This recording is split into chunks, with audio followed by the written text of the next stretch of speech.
নমস্কার, স্কিল বাংলা চ্যানেলে আপনাদের সকলকে স্বাগত। আমাদের প্রতিবেশী দেশ নেপাল জ্বলছে। সারাক্ষণ আমরা আজকে নিউজ চ্যানেলে অন্তত নেপালের খবরই দেখছি, কারণ একদম আমাদের প্রতিবেশী দেশ।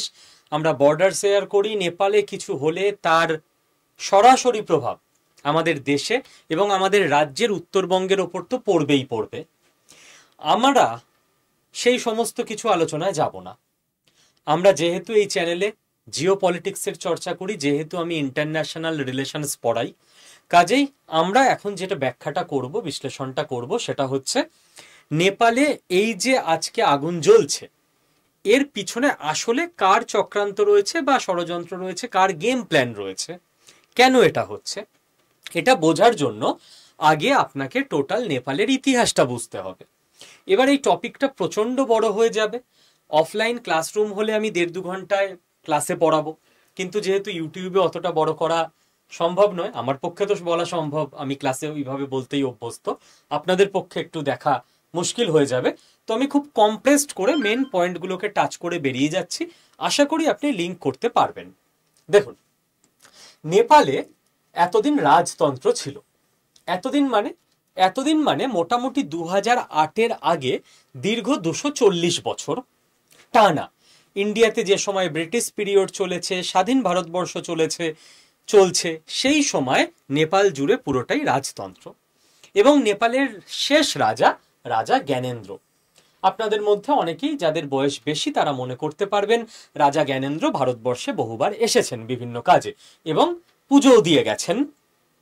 এবার সেকেন্ড ফেজ 2006 থেকে 2008 এই কাল পর্বে নেপালে রাজতন্ত্রের বিরুদ্ধে বিক্ষোভ শুরু হয় এবং রাজতন্ত্র থেকে নেপাল গণতন্ত্রের পথে হাঁটে। এই যে রাজতন্ত্র থেকে গণতন্ত্রের পথে হাঁটে, জেনারেলি কি হয়?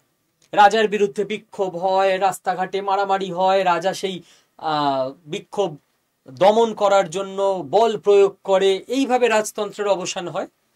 কিন্তু এখানে আমরা দেখব যে রাজা খুব শান্তির সঙ্গে কিন্তু নিজের গদি ছেড়ে সরে গেলেন এবং বললেন যে আমার দেশের মানুষ যদি এটাই চায় তাহলে সেটাই হোক। সেকেন্ড, রাজার সঙ্গে কিন্তু বেইমানিও করা হলো। 2006 থেকে বলা হচ্ছিল যে নেপালে গণতন্ত্র তো আসবে, কিন্তু ওদের যে দীর্ঘদিনের ঐতিহ্যবাহী রাজতন্ত্রের কাঠামো সেটাকেও রাখা হবে। আপনি বলবেন সেটা আবার কিরকম সম্ভব? যেমন ধরুন ইংল্যান্ডের কিন্তু আমরা জানি রাজ পরিবার আছে। ইংল্যান্ডের রানী কয়েক বছর আগে জাস্ট প্রয়াত হলেন, আপনাদের মনে থাকবে, 96 বছর বয়সে, তাই না? ইংল্যান্ডে কিন্তু সরকার চালায় প্রধানমন্ত্রী, ভোট হয়, কিন্তু ঐতিহ্যকে ধরে রাখার জন্য 2025 সালে এসেও ইংল্যান্ডে রাজ পরিবার আছে, রাজতন্ত্রের একটা রোল আছে আনুষ্ঠানিকভাবে। তো বলা হয়েছিল নেপালে রাজতন্ত্রের সেই পরিকাঠামোটা রাখা হবে, কিন্তু দেখা হলো যে রাজাকে টোটাল সাইড লাইন করে দেওয়া হলো এবং নেপালে টোটাল ইন্ডিয়াতে যেমন এই মুহূর্তে গণতন্ত্র, সেরকম গণতন্ত্রের প্রতিষ্ঠা করা হলো, রাজার ঐতিহ্য বা লেগাসিকে সরিয়ে দেওয়া হলো। রাজা তখনও চুপ থাকলেন, বললেন যে আমার দেশের মানুষ যদি এটা চায় তাহলে এটাতেই আমি ওকে। এরপর আমরা বহু জায়গায় দেখব যে রাজ পরিবারের সদস্যরা ভোটে দাঁড়ান। এতদিন রাজত্ব চালাতেন, এখন ওই ক্ষমতা, অর্থবল সবকিছু দিয়ে জাস্ট মানুষের ভোট কিনে নিয়ে ভোটে জিতে সেই রাজতন্ত্রই চালায়। আমরা পৃথিবীর বহু দেশে এটা উদাহরণ পাবো। এমনকি ভারতবর্ষের বিভিন্ন রাজ্যের রাজ পরিবারের সদস্যরা এখনো কিন্তু বিভিন্ন দলের মধ্যে নেতা, মন্ত্রী ইত্যাদি হন, ঠিক আছে, আজকের দিনেও বিভিন্ন রাজ্যে। এবং রাজ পরিবারে কিন্তু ষড়যন্ত্র করে রক্তের বন্যাও বইয়ে দেওয়া হলো। সেই রক্তাক্ত ইতিহাস আপনাদের মনে আছে আশা করি। এই ফেজের পর চলে এলো নেপালের বর্তমান ফেজ, 2008 থেকে 2025, ফেজ 3। এই ফেজে নেপালে টোটাল গণতন্ত্র মানে ভোট হয়, ভোট দিয়ে মানুষ সরকার নির্বাচন করে, যেরকমটা আমাদের দেশে হয়। কিন্তু 2008 থেকে 2025 কত বছর? 17 বছর। 5 বছরের টার্ম হলে 17 বছরে 3বার বা 4বার সরকার আসবে। এই 17 বছরে নেপালে 14টা সরকার চলে এসছে। অর্থাৎ বারবার ভোট হয়, সরকার তৈরি হয়, সরকার ভেঙে যায়, আবার সরকার তৈরি হয়, নতুন কোয়ালিশন হয়, চলতেই থাকছে নেপালে রাজনৈতিক অস্থিরতা। এবং নেপালে তিনটে মূলত প্রধান রাজনৈতিক দল রয়েছে, নেপালি কংগ্রেস, নেপালের মাওয়িস্ট পার্টি মাওবাদী দল এবং নেপালের মার্কসিস্ট লেনিনিস্ট পার্টি। তো এর মধ্যে বোঝাই যাচ্ছে যে মূলত মাওবাদী দল এবং মার্কসিস্ট লেনিনিস্ট পার্টি হচ্ছে কমিউনিস্ট পার্টি, বামপন্থী।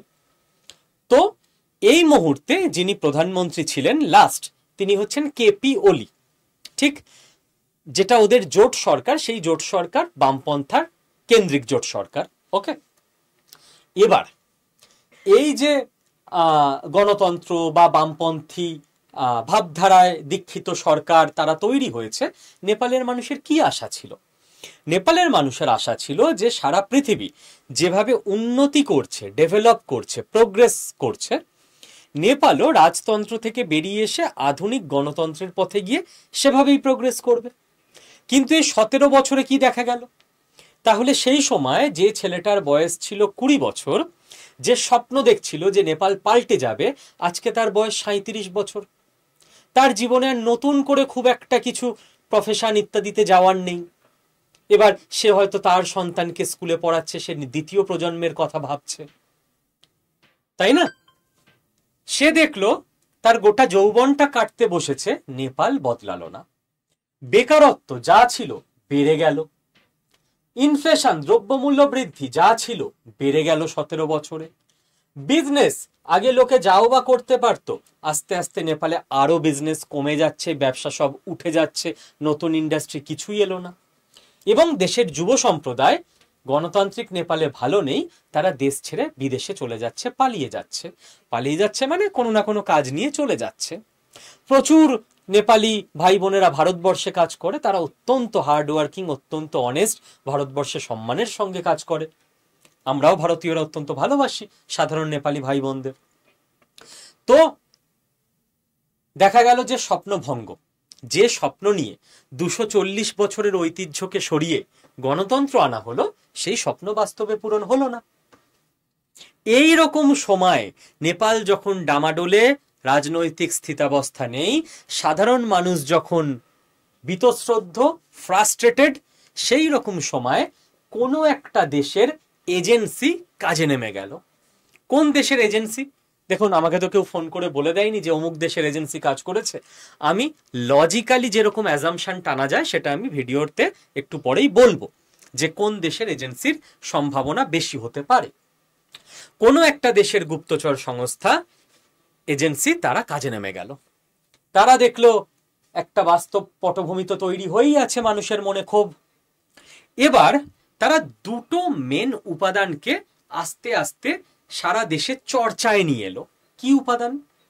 নেপালের ইলেকট্রিসিটি বোর্ডের যিনি প্রধান ছিলেন, তিনি একজন সাধারণ মানুষ, একজন অফিসার, মেরিটোরিয়াস মানুষ, যেরকম আমাদের ইউপিএসসি দিয়ে আইএএস আইপিএস অফিসাররা দেশের বিভিন্ন পদে পৌঁছান। এবং তিনি এসে এত সুন্দর কাজ করেছিলেন, নেপালে লোডশেডিংয়েই থাকতো এতদিন, নেপাল লোডশেডিং মুক্ত হয়ে যায়। একজন অফিসার এত সুন্দরভাবে ডিপার্টমেন্ট পরিচালনা করলেন। এই অফিসারকে কেপি ওলির সরকার, বর্তমান যে সরকার চলছিল, ওর পদ থেকে সরিয়ে দেয়, বরখাস্ত করে দেয়। একজন অফিসারকে পদ থেকে সরিয়ে দেওয়া হচ্ছে, এটা কিন্তু খুব একটা বড় খবর হয় না। এরকম কত অফিসারকে সাসপেন্ড, ট্রান্সফার করা হচ্ছে আপনি কি জানতে পারেন? কি করে জানবেন? খবরই হয় না, নিউজ মিডিয়া দেখায় না। কিন্তু এই খবরটাকে সেই এজেন্সি লুফে নেয় অস্ত্র হিসেবে, এবং পুরো নেপালে একটা ক্যাম্পেইন চালানো হয় যে দেখো, নেপাল সাধারণ মানুষের মেরিটকে গুরুত্ব দিচ্ছে না কেপি ওলির সরকার। তো তোমার ছেলে, তোমার মেয়ে, সেও যে মেরিটোরিয়াস হবে, পড়াশোনা করবে, সে বড় পোস্ট পাবে না। বড় পোস্ট কে পাবে? নেপোটিজম করে বড় পোস্টে লোকে নিয়োগ পাবে। অর্থাৎ নেতা মন্ত্রী, তাদের ছেলে মেয়ে, তাদের যারা তাবেদারি করে, সেই সব লোকেরা বড় বড় পোস্টে যাবে।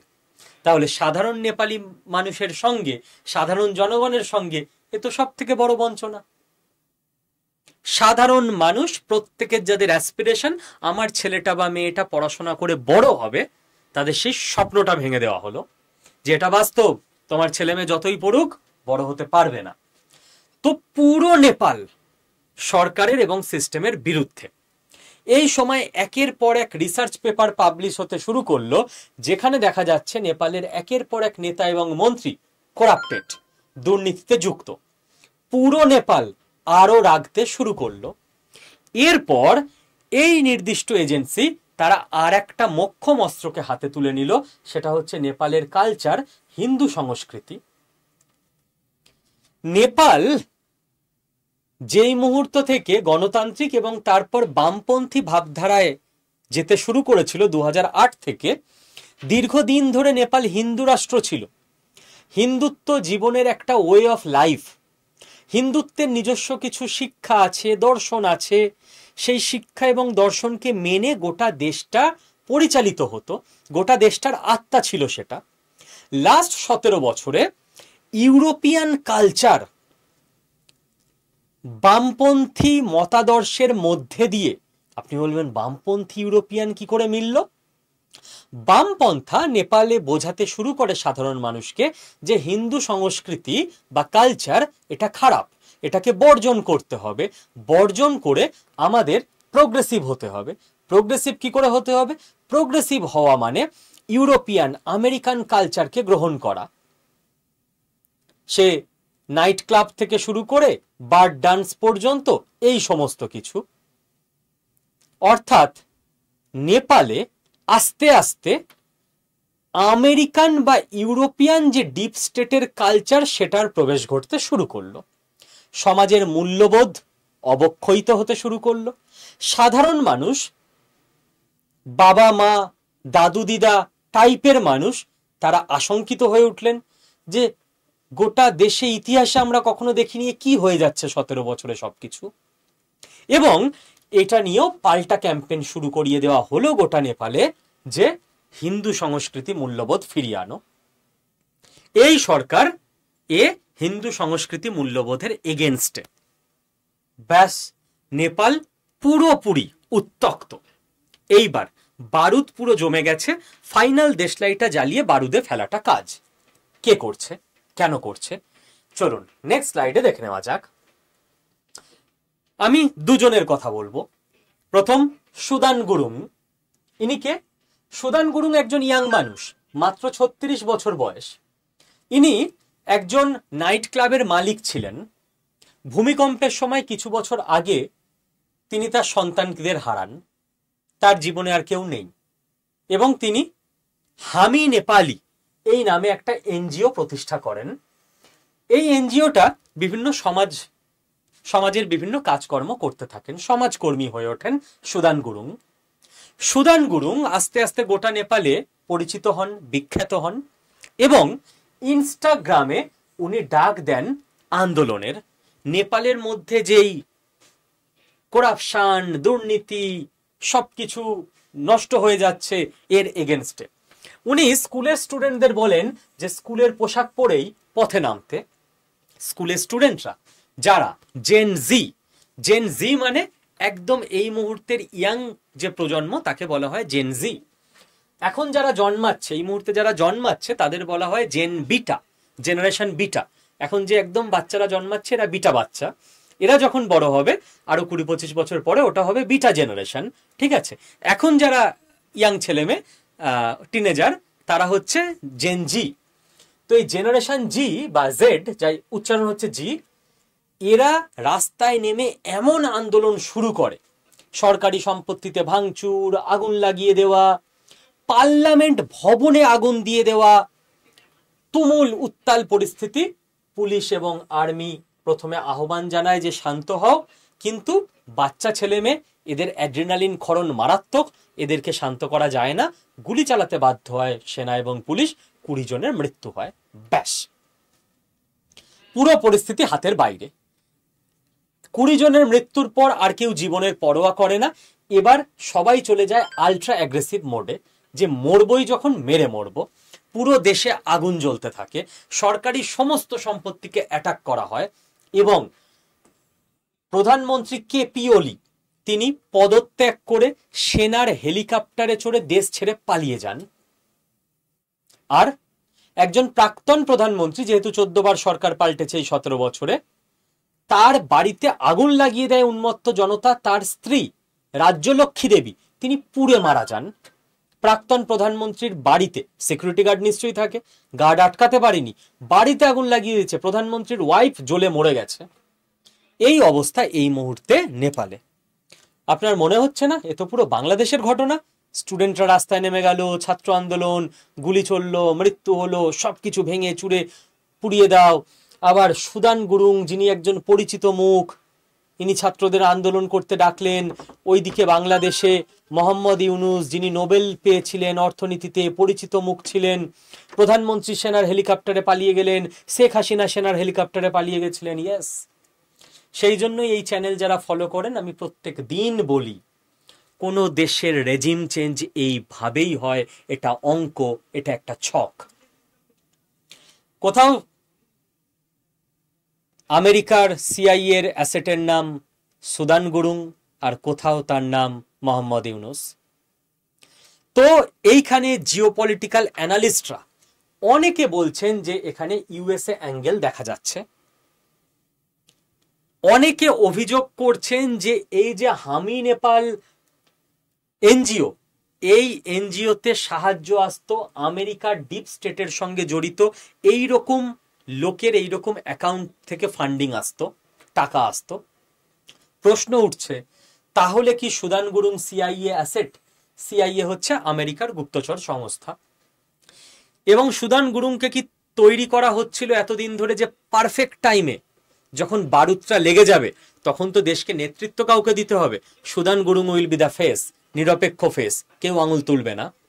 ঠিক যেরকম মোহাম্মদ ইউনুসকে দীর্ঘদিন ধরে তৈরি করা হয়েছিল, বাংলাদেশে যখন আগুন জ্বলবে Mohammad Yunus will be the next face, যারা যে আমেরিকার কথা অনুযায়ী এবার গোটা দেশটাকে চালাবে। কেন আমেরিকা এর মধ্যে ঢুকলো কেন? তার কারণ বামপন্থী সরকার আসার পর থেকেই চীন মারাত্মকভাবে নেপালের ওপর কবজা করছিল এবং নেপাল পুরোপুরি চীনপন্থী হয়ে যাচ্ছিল। চীনের ডাইরেক্ট কম্পিটিটরকে আমেরিকা, তাই আমেরিকা প্রথম থেকে চাইতেই পারে, একটা বড় সম্ভাবনা থেকে যায় যে চীনের প্রভাব নেপাল থেকে সরাতে হবে, তো চীনপন্থী সরকার সরাতে হবে, তো এমন একজনকে বসাতে হবে যে চীনের এগেনস্টে যাবে, আমেরিকার হয়ে কাজ করবে। Math clear? নেক্সট অ্যাঙ্গেলে আসুন, কারণ জিওপলিটিক্স এতটাই জটিল, এখানে এক্স্যাক্ট উত্তর পাওয়া খুব মুশকিল। 5-10 বছরের আগে আজকে যে ঘটনা ঘটছে, যেদিন শেখ হাসিনা বাংলাদেশ ত্যাগ করেছিলেন সেদিন আপনারা কেউ বুঝতে পারেননি যে মোহাম্মদ ইউনুস নেক্সট আসছে। আমেরিকার চাল অনেকটা বোঝা গেছিল, কারণ শেখ হাসিনা বলে দিয়েছিল যে হোয়াইট ম্যান আমাকে অফার করেছে বাংলাদেশের জায়গা দিয়ে দেওয়ার জন্য, আমি দিইনি। বাট এখানে তো কেপি ওলি সেরকম কিছু স্টেটমেন্ট দেয়নি, কেপি ওলিকে কেউ ডাইরেক্ট প্রপোজাল দেয়নি হয়তোবা। তো এখানে এখনো বোঝা যাচ্ছে না যে কার অ্যাঙ্গেল রয়েছে। সেরকম অনেক জিওপলিটিক্যাল অ্যানালিস্ট এটাও ভাবছেন যেখানে ডোভাল অ্যাঙ্গেল রয়েছে, যে সিআইএ কিচ্ছু করেনি, ভারত একদম চুপচাপ রয়েছে, আসল গেম ভারত খেলে দিয়েছে। কেন? সম্ভাবনা এখানেও আমাদের খতিয়ে দেখতে হয়। যারা সম্ভাবনা বলছেন যে অজিত ডোভাল এখানে মেন গেমটা খেলে দিয়ে এসছে, তারা বলছেন রাজা জ্ঞানেন্দ্রর সঙ্গে ভারতের দীর্ঘদিনের সুসম্পর্ক, তার সঙ্গে একাধিক চুক্তি স্বাক্ষরিত হয়েছে এবং ভারতই হয়তো রাজা জ্ঞানেন্দ্রকে পরামর্শ দিয়েছিল যে দেশ আপনার এগেনস্টে চলে গেছে, এখন যখন দেশ গণতন্ত্রের পথে যেতে চাইছে দেশকে বাধা দেবেন না, বরং দেশকে বলুন তোমরা যা চাইবে তাই করব। আচ্ছা আমি সরে যাব, আমি সরে যাচ্ছি, ভালো ইমেজ নিয়ে জাস্ট সরে যান এবং তারপর পলিটিক্সেও যাবেন না, ওয়েট করুন, আমাদের R&AW কাজ করছে, আপনাকে ঠিক টাইমে ফিরিয়ে আনা হবে। অনেকে বলছেন যে সিকিমেও ইন্দিরা গান্ধীর সময় দায়িত্বে কিন্তু অজিত ডোভালই ছিলেন এবং একই গেম উনি খেলেছিলেন। কি করেছিলেন না, সিকিমের যে রাজা ছিল সে কিন্তু ভারতের পক্ষে ছিল না, তাই সিকিমের সাধারণ মানুষদের মধ্যে একজন পপুলার লিডারকে দাঁড় করিয়ে সিকিমের সাধারণ মানুষের ভোটে রাজতন্ত্র সরিয়ে সেই লিডারকে সিকিম তখন দেশ ছিল, রাজ্য নয়, সিকিম দেশের প্রধানমন্ত্রী বানিয়ে তারপর সেই প্রধানমন্ত্রীকে দিয়ে, যে অজিত ডোভালের লোক, যে ভারতের অ্যাসেট, ভারতের সঙ্গে সিকিমের মার্জার করিয়ে নেওয়া হয়েছিল। তো অনেকে বলছেন অজিত দোভাল তো অজিত দোভালই, উনি একই গেম খেললেন। এবার প্রশ্ন যে উনি কেন এই গেম খেলবেন, ভারতের কি স্বার্থ? অনেকে জিওপলিটিক অ্যানালিস্টরা বলছেন যে কেপি ওলি, নেপালের লাস্ট প্রধানমন্ত্রী যিনি ছিলেন, তিনি একের পর এক ভারত বিরোধী স্টেটমেন্ট দিয়ে গেছেন এবং পুরোপুরি চীনের দিকে একদম ঢলে পড়েছিলেন। তো নেপালকে নিয়ে ভারত এবং চীনের একটা টানাটানি ছিলই যে কার দিকে যাবে নেপাল, এবং সেই জন্য অজিত দোভালের গেম প্ল্যান অনুযায়ী কেপি ওলি, যে পুরোপুরি চীনপন্থী, যে একের পর এক ইস্যুতে ভারতের বিরুদ্ধে স্টেটমেন্ট দিয়েছে, তার বদলা নেওয়া হয়ে গেল। কেপি ওলির গল্প শেষ, এবং সেই পুরনো রাজা যে ভারতের বন্ধু, তাকে পুনরায় ক্ষমতায় আনা হলো। এবার রাজা ভারতের পক্ষে যা ভালো, ভারতের ইন্টারেস্ট যা সাপোর্ট করে, সেই রকম ডিসিশন নেবে। এবার আপনাদের মনে প্রশ্ন আসতে পারে, কিন্তু এই মুহূর্তে তো ইন্ডিয়া চীন বন্ধু, ইউএস এর সঙ্গে তো ইন্ডিয়ার দূরত্ব রাখার কথা, তাহলে ইন্ডিয়া চীন নেপালকে নিয়ে ঝামেলা কেন করবে? দেখুন, প্রথম কথা, এটা একটা লং টার্ম প্ল্যানে হয়। আজকে আন্দোলন হচ্ছে মানে এই আন্দোলন আজকে শুরু হয়নি, অন্তত 10 বছর আগে শুরু হয়েছে, বা নিদেন পক্ষে 5-7 বছর আগে শুরু হয়েছে এই প্ল্যানিং। তাহলে যে নির্দিষ্ট টিমকে ওই প্ল্যানিংটাকে সাকসেসফুল করার জন্য দায়িত্ব দেওয়া হয়েছিল, তারা তো সেই কবে থেকে কাজ পুরো সাজিয়ে রেখেছে, ফাইনাল ইমপ্লিমেন্টেশনটা এখন হলো। তো এখন 2 মাস ধরে ইন্ডিয়া চীনের ভালো সম্পর্ক হয়েছে বলে তো লাভ নেই, লাস্ট এত বছর ধরে তো খারাপ সম্পর্ক ছিল। এবং যেটা আপনাদের আসলে বুঝতে হবে যে জিওপলিটিক্সে বন্ধু বা শত্রু বলে কেউ হয় না। আমরা এটা মন থেকে মানতে পারি না, কারণ আমাদের পাড়ায় আমরা ওইভাবে অভ্যস্ত, ওদের বাড়ির সঙ্গে আমাদের ঝামেলা তো সব ব্যাপারে ঝামেলা, ওরা আমাদের বন্ধু তো সব ব্যাপারে বন্ধু। জিওপলিটিক্সে সেটা হয় না, এখানে ইস্যু ওরিয়েন্টেড পার্টনারশিপ হয়। ইন্ডিয়া এবং চীন আমেরিকার প্রশ্নে একসঙ্গে কাছাকাছি আসবে, কিন্তু নেপালের প্রশ্নে ইন্ডিয়াও বলবে না চীন আমার বন্ধু, নেপালকে নিয়ে নিক, চীনও বলবে না ইন্ডিয়া আমার বন্ধু, নেপালকে নিয়ে নিক।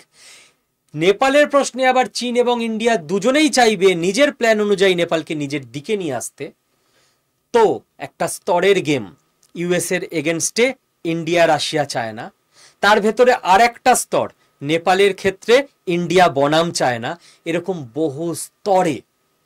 আবার ইন্ডিয়া যেন চীনকে ছাড়িয়ে এগিয়ে যেতে না পারে, তাই চীন আপাতত ইন্ডিয়ার বন্ধু হিসেবে কাজ করলেও পাকিস্তানকে সাপোর্ট করে যাবে, যাতে পাকিস্তান ইন্ডিয়াতে একটু একটু প্রবলেম ক্রিয়েট করতে পারে এবং ইন্ডিয়া যেন ফুল ফোকাস নিজের ডেভেলপমেন্টে না দিতে পারে। চীন কখনো চাইবে না ইন্ডিয়াকে মুখে বন্ধু বললেও যে ইন্ডিয়া আমাদের ছাড়িয়ে উন্নতি করে যাক। Geopolitics is too complex. তো একই সঙ্গে ভারত আমেরিকার বিরুদ্ধে চীনের বন্ধু, নেপাল প্রশ্নে চীনের শত্রু, আবার একই সঙ্গে চীন ইন্ডিয়াকে একটু কমজোরি রাখার জন্য পাকিস্তানের বন্ধু। কি বুঝছেন? বোঝা যাচ্ছে জিওপলিটিক্স। তো হতেই পারে এরকম পৃথিবীতে বহু অপারেশন হয়েছে যেখানে হয়তো আমেরিকা এবং ভারত এই নেপালের প্রশ্নে একসঙ্গে অপারেশন করে চীনকে দূরে সরিয়ে দিল।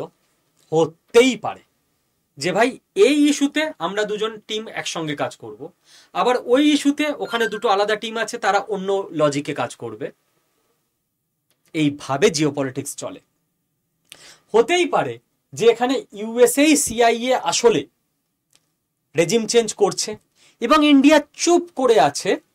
আপনি হলে কি করতেন? এই চীন এখন আমাদের বন্ধু, রেজিম চেঞ্জ করা, দাঁড়াও ইউএসএ কে গিয়ে এক্ষুনি পিটিয়ে আসবো।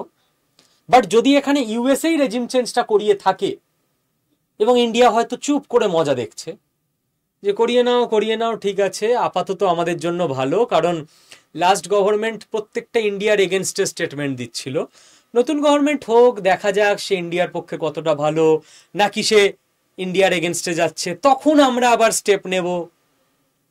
তো এটা আবারও বলি, ওই পাড়ার লড়াই বা বন্ধুত্বের মতো হয় না, ইস্যু ওরিয়েন্টেড হয়, ঠান্ডা মাথার গেম হয়। তো স্যার তাহলে ফাইনালি ইন্ডিয়া করালো না ইউএসএ করালো? উত্তর পাবেন না। উত্তর পাওয়ার জন্য আপনাকে ওয়েট করতে হবে আরো কিছুদিন। দেখতে হবে নতুন সরকার কে গঠন করছে, সেখানে সুদান গুরুং এর কতটা ক্ষমতা থাকছে, নাকি রাজার ক্ষমতা বেশি থাকছে? রাজা অনেক বেশি ভারত কেন্দ্রিক, সুদান গুরুং আমেরিকা কেন্দ্রিক হওয়ার সম্ভাবনা বেশি। দেখতে হবে 1-1.5 বছর নতুন নেপালের পলিসি কি হচ্ছে, আমেরিকা ওরিয়েন্টেড নাকি ভারত ওরিয়েন্টেড, সেই হিসেবে তখন বোঝা যাবে। আবার এরকম বহু ক্ষেত্রে হয়েছে, 1000 বার হতে পারে, পলিটিক্স এতটাই কমপ্লেক্স হয় যে সুদান গুরুংকে হয়তো প্ল্যান্ট করেছে আমেরিকা, ক্ষমতা পেয়ে গিয়ে সে আর আমেরিকাকে পাত্তা দিচ্ছে না, বলছে এবার আমি ইন্ডিয়ার হয়ে কাজ করব। কিংবা রাজা হয়তো ইন্ডিয়ার বন্ধু, ইন্ডিয়া রাজার জন্য এত কিছু করলো, রাজাকে প্ল্যান্ট করা হলো আবার, এবং রাজা ক্ষমতায় বসে বলছে না, ইন্ডিয়ার সঙ্গে আর বন্ধুত্ব রেখে লাভ নেই, আমেরিকার সঙ্গে বন্ধুত্ব করে নি। 1000 একটা পসিবল হতে পারে পসিবিলিটি পলিটিক্সে। এবং আমি খালি একটা কথাই ভাবি যে ডক্টর জয়শঙ্কর তিনি এই রাশিয়া ইউক্রেন থেকে চীন আমেরিকা থেকে নেপাল পর্যন্ত প্রত্যেকটা ব্যাপারে কিভাবে সামলাচ্ছেন, তার মাথায় কি কি চলছে, যে প্রত্যেকটা ক্ষেত্রে ইন্ডিয়ার ইন্টারেস্টকে ঠিক রাখতে হবে। আর লাস্টে আমি একটাই কথা বলবো, ভারতবাসীকে এখান থেকে কি শিক্ষা নেওয়া দরকার, যেটাতে আমাদের ফোকাস দেওয়া উচিত। ভারতবর্ষের পাশে প্রত্যেকটা দেশ দেখে নিন, আর কেউ বাকি নেই। বাংলাদেশ রেজিম চেঞ্জ হয়ে গেল, শ্রীলঙ্কা মনে আছে তো, রেজিম চেঞ্জ হয়ে গেল, প্রেসিডেন্টের ঘর বাড়ি সেই তছনছ করে দেওয়া হলো। মায়ানমারে অনেক আগেই রেজিম চেঞ্জ হয়ে গেছে, আর্মি শাসন চলছে, আং সাং সুকি মনে আছে আশা করি আপনাদের। নেপালে রেজিম চেঞ্জ হয়ে গেল, পাকিস্তানে ইমরান খানকে জেলে ভরে দিয়ে রেজিম চেঞ্জ হয়ে গেল, আফগানিস্তানে আবার আমেরিকার এগেনস্টে গেছে, আমেরিকার সেনাকে পালিয়ে যেতে হলো, আমেরিকার সমর্থিত সরকার পড়ে গেল, রাশিয়া সমর্থিত যে তালিবান সরকার তারা ক্ষমতায় চলে এলো। ভারতবর্ষের আশেপাশের প্রত্যেকটা দেশে মানুষকে খেপিয়ে দিয়ে রেজিম চেঞ্জ করে দেওয়া হয়ে গেছে। এবং খেয়াল করে দেখুন, আমি যেটা সব সময় বলি, এনজিও অ্যাঙ্গেল, বিভিন্ন এনজিও কে তৈরি করা হয় দেশের এগেনস্টে যাওয়ার জন্য। এডুকেটেড পার্সন মোহাম্মদ ইউনুস থেকে শুরু করে এদিকে সুদান গুরুং পর্যন্ত, তাদেরকে হঠাৎ করে সামনে নিয়ে চলে আসা হয়, কোনো একটা দেশের অ্যাসেট তারা। সচেতন থাকতে হবে আমাদের। খেয়াল করে দেখুন, স্টুডেন্টদের এগিয়ে দেওয়া হয় কারণ তাদের বয়স কম, তাদের অ্যাড্রিনালিন রাশ বেশি। একজন 50 বছরের মানুষকে যত তাড়াতাড়ি উদ্দীপ্ত করা যাবে যে যাও গুলির সামনে ঝাঁপিয়ে পড়ো, একটা 20 বছরের ছেলেকে তার থেকে অনেক ইজিলি উত্তপ্ত করা যাবে, যাও গুলির সামনে বুক পেতে দাও। তো আমার আপনার বাড়ির ছেলে মেয়েদের সচেতন রাখতে হবে, তাদের গতিবিধির ওপর খেয়াল রাখতে হবে গার্জিয়ান হিসাবে আমাদের। সিআইএ আমেরিকার এজেন্সি, তারা কিন্তু এই মুহূর্তে চাইবে ইন্ডিয়াকে ডিস্টেবিলাইজ করতে, কারণ ইন্ডিয়া নেক্সট পৃথিবীর সুপার পাওয়ার হিসেবে উঠে আসছে, যেটা আমেরিকা পছন্দ করবে না। এবং আমি এখানে কয়েকটা উদাহরণ লিখেছি, এর ছাড়াও 1000টা উদাহরণ হতে পারে।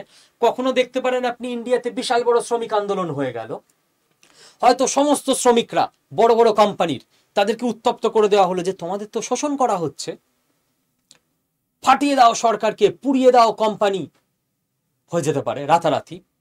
হয়তো আপনি দেখলেন জাত নিয়ে আন্দোলন শুরু হয়ে গেছে, কোনো কেউ পিছিয়ে পড়া জাতির, কেউ ওবিসি কোনো একটা সেগমেন্ট, তারা হয়তো রেল অবরোধ করে দিচ্ছে, ট্রেনে আগুন লাগিয়ে দিচ্ছে, বলছে আমাদের সঙ্গে বঞ্চনা হচ্ছে, আমাদের রিজার্ভেশন পাচ্ছি না। খেয়াল করে দেখুন, কয়েকদিন আগে আমেরিকার থেকে স্টেটমেন্ট এসছে ব্রাহ্মণ নিয়ে, মনে আছে? হঠাৎ করে আপনি দেখতে পারেন ভারতবর্ষে মারাত্মক কৃষক আন্দোলন হচ্ছে, যেখানে যেখানে কোনো একটা সেগমেন্টকে এক করে আন্দোলন করে দেওয়া যায়, ভাঙচুর, পার্লামেন্ট দখল, অনেক কিছু হয়ে যেতে পারে।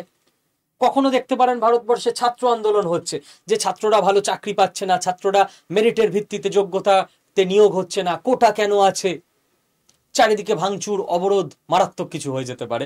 কখনো দেখবেন ভাষা নিয়ে আন্দোলন হয়ে যেতে পারে, যে তামিলরা এসে বাঙালিদের পেটাচ্ছে, বাঙালিরা গিয়ে বিহারিদের পেটাচ্ছে। যেখানে যেখানে কোনোভাবে ডিভিশন করা সম্ভব, সেটাকে ডিভিশন করে নিয়ে তাদেরকে কোনোভাবে উত্তক্ত করে প্ল্যান্ড ওয়েতে পুরো ভারতকে ডিস্টাবিলাইজ করে দেওয়া হতে পারে। তার জন্য সচেতন থাকতে হবে আমাদের সকলকে। জিও পলিটিক্স সম্পর্কে আমাদের প্রত্যেককে অবগত থাকতে হবে, তাহলে কেউ আমাদের সামনে ফাঁদ পাতলে আমরা ইজিলি পা দেব না। এবং সেটা কাজ তো আপনারা করেই যান, আমাদের এই চ্যানেলের প্রত্যেকটা ভিডিও আপনারাই শেয়ার করে প্রত্যেক ভারতীয় বাঙালির ঘরে ঘরে পৌঁছে দেন। আর একটা জিনিস হতে হবে, আমাদের পেশা আলাদা, কেউ শ্রমিক, কেউ কৃষক, কেউ আমি পড়াই টিচার, আমাদের ভাষা আলাদা, আমাদের জাতি কারোর আলাদা, ধর্ম আলাদা, যা ইচ্ছা হতে পারে, আমাদের একটাই যেন পরিচয় হয়, আমরা ভারতীয়। ইউনাইটেড ইন্ডিয়া থাকতে হবে, না হলে ভারতবর্ষের আশেপাশের প্রত্যেকটা দেশের পাবলিককে বোকা বানিয়ে কোনো না কোনো বড় শক্তি নিজেদের মতো করে সেই দেশে রেজিম চেঞ্জ করে দিয়েছে, এবং এটা হবেই।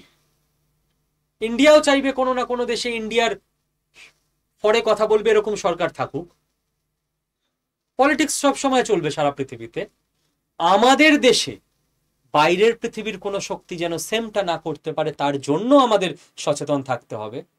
আমেরিকা সারা পৃথিবীতে রেজিম চেঞ্জ করে বেড়ায় নিজেদের সুবিধার জন্য, আমেরিকাতে কেউ রেজিম চেঞ্জ করতে পারে না, তাই না? তো ভারতকেও যদি বিশ্বগুরু হতে হয়, সুপার পাওয়ার হতে হয়, ভারতকেও পৃথিবীর বিভিন্ন দেশের ওপর সফট পাওয়ারের কন্ট্রোল নিতে হবে, এবং একই সঙ্গে নিজের দেশের ডিফেন্স, নিজের দেশের ইউনিটি 100% রেখে দিতে হবে।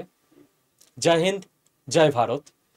আমি আশা রাখবো এটুকুই, যে নেপালে যে সরকারই আসুক না কেন, নেপালে সাধারণ মানুষের আর মৃত্যু কাম্য নয়।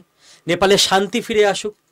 মার পিট আগুন লাগানো এটা হলেই কেউ না কেউ মারা যাবে, সে কারোর না কারোর সন্তান, কারোর না কারোর ভাই, বাবা, ছেলে, মা, বোন, কিছু না কিছু, প্রত্যেকটা পরিবার কাউকে না কাউকে হারাবে।